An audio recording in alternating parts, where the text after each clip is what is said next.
राधे राधे दोस्तों। तो आप सब कैसे हैं? चलिए आज सुनते हैं सटतिला एकादशी की कथा विस्तार से और ध्यानपूर्वक से।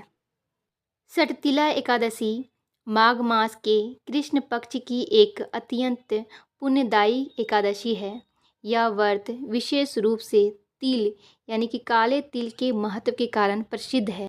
इस व्रत के प्रभाव से मनुष्य के पाप नष्ट होते हैं और दरिद्रता दूर होती है और अंत में भगवान विष्णु के लोक की प्राप्ति होती है। कथा की शुरुआत प्राचीन समय की बात है। एक नगर में एक अत्यंत धनी ब्राह्मण रहता था। वह धनवान तो था लेकिन अत्यंत कंजूस था। वह स्वयं तो शुद्ध भोजन करता था, व्रत पूजा करता था, परंतु कभी किसी को दान नहीं देता था, ना अतिथि को भोजन कराता था और ना ही किसी गरीब की सहायता करता था।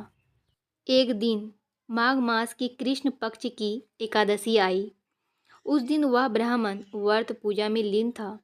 तभी उसके द्वार पर एक वृद्धा भिक्षा मांगने आई। ब्राह्मण ने उसे भोजन या धन देने के बजाय केवल मिट्टी का ढेला दे दिया और उसे भगा दिया। अगले जन्म का फल कुछ समय बाद उस ब्राह्मण की मृत्यु हो गई। अपने पुण्य पाप के फलस्वरूप उसे अगले जन्म में निर्धनता मिली। वह धनहीन होकर कष्ट भोगने लगा। तब उसे अपने पूर्व जन्म का स्मरण हुआ और वह अत्यंत दुखी हुआ।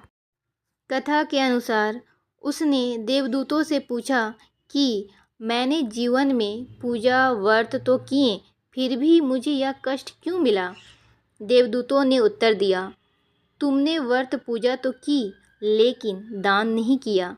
विशेषकर माघ मास की सटतिला एकादशी पर तिल का दान नहीं किया। इसी कारण तुम्हें यह दरिद्रता भोगनी पड़ रही है। देवदूतों ने बताया कि जो व्यक्ति सततिला एकादशी के दिन तिल से स्नान करता है, तिल का दान करता है, तिल का सेवन करता है, तिल से हवन करता है, तिल से भगवान विष्णु की पूजा करता है, उसके समस्त पाप नष्ट हो जाते हैं और उसे धन, सुख और अंत में मोक्ष की प्राप्ति होती है।